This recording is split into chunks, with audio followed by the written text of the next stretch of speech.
Go. Streaming from South Africa to the world.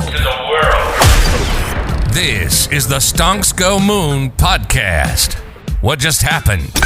We break it down so you don't have to. Welcome everyone to the Studio Skylab Moon podcast. My guest today, Raza Khan. He is the marketing manager at Skylab. Raza, how are you? All good, thank you. How are you? Mate, couldn't be better having you on the show. Today we're going to talk sports analytics. Skylab specializes in high performance athlete analytics. Am I right? That's correct.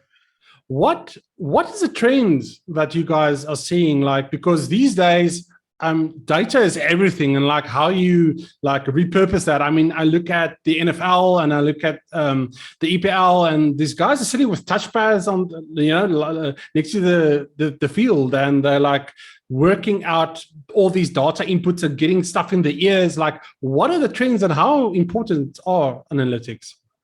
I mean, for sport, it's absolutely everything. I mean, data itself, it's the most sought after commodity in the world at the minute, and none more so in sports. So you mentioned NFL. Yeah. If you look at the US as a blueprint almost, NFL and NBA are two of the most Massive. Yeah, exactly. Like they are the sports where data is. You don't go into the NBA anymore and don't come out with some semblance of being an expert in performance analysis and data. The entire sport has seen a shift. If you look at even within like the intro of the 3-point rule, you can see in like mapped out shots that that 3-point is taken at specific areas because they're the same ease at which a 2-pointer could be taken. That is fucking insane. You can literally map that out. That's sort of like why some players actually shifted from 2 points to 3 points, is because of that whole analytics. And like, okay, so what kind of tech is involved there? What tech are we speaking?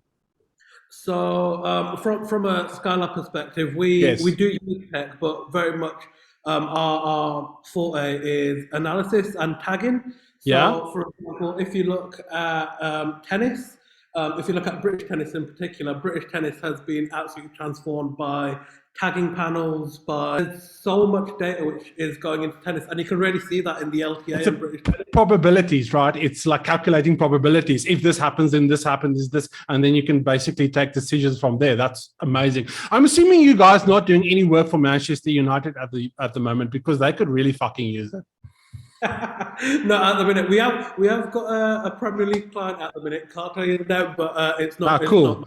No, because they could use the help at the moment. Let's shift gears a bit. I'm talking about some other stuff. Talking about tech and like analytics. One of the big things that is happening at the moment is sports betting, and it's something like that's taking. I think it's going to like consume sports in the States as they implement it more and more. You've got the likes of FanDuel, DraftKings. I'm thinking that sports analytics can actually help people make better decisions, or like, and I'm talking about in terms of like sports, like the bet, not necessarily maybe even the bookies, but like the people that are actually placing the bets, because now I can go, oh, probability XYZ, I can place my bets accordingly. It's so interesting, and that's exactly. I mean, one of the use cases that we're trying to exploit as a business. So, like, if you look at classic sports betting with the bookies and the consumers, just think of it as the house. The more data that you have, the more accurately you can predict odds. The more security that you've got as a house in terms of setting up your odds.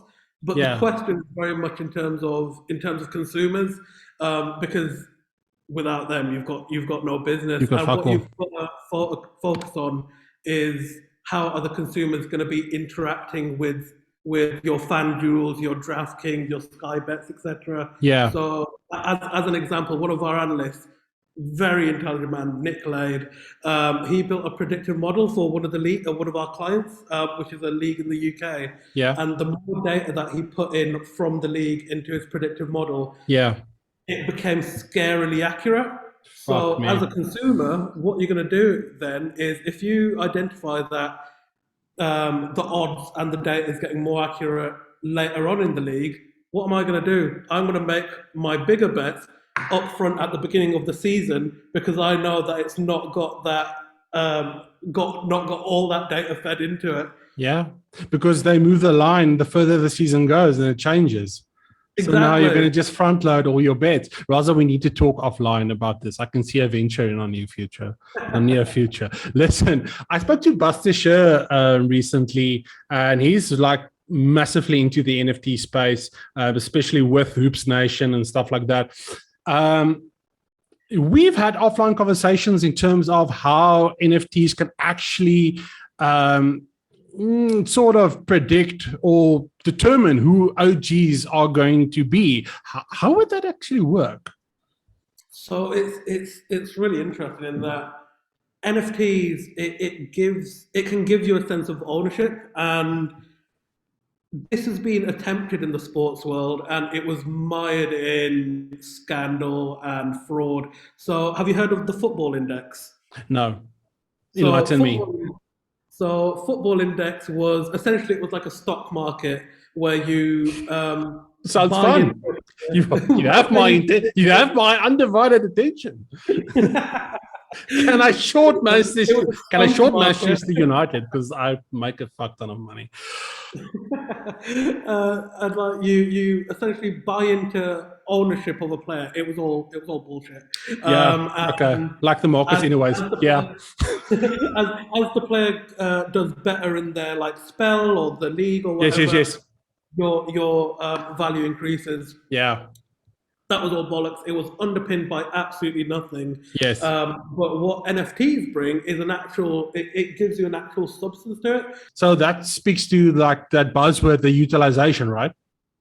Exactly. And like, if you look at, you use the term OGs. So yes.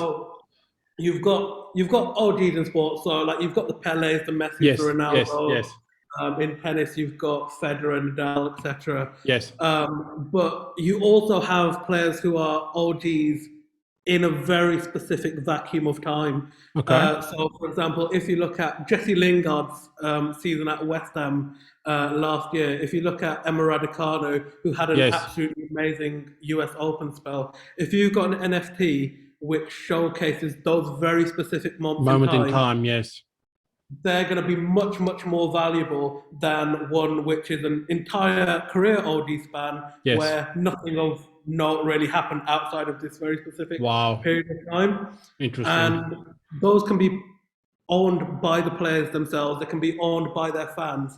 And I think something that's not being talked about enough in the NFT world and can be really useful for is the blockchain and the ledger. Yes. So, for example, if Manchester United, for example, your favourite team, they're making you happy every week.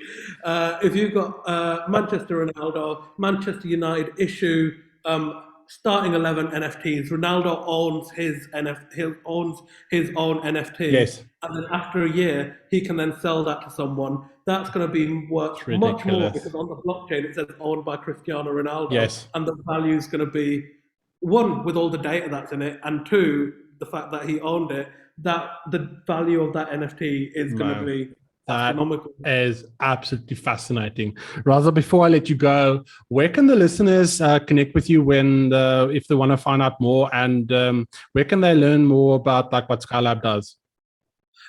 So if you want to connect with me, I'm on LinkedIn, Raza Khan. And if you want to connect with Skylab, we've got two divisions. So we've got Skylab, which is our web development and digital strategy side, again on LinkedIn and Instagram. And if you want to go down the performance analysis route, that would be Skylab Elite Performance Analysis, also on LinkedIn and Instagram. Yeah. And we'll put those links in the comments. Thank you so much for joining us, Raza. To our listeners, peace, love, and prosperity, and we'll catch you in the next one.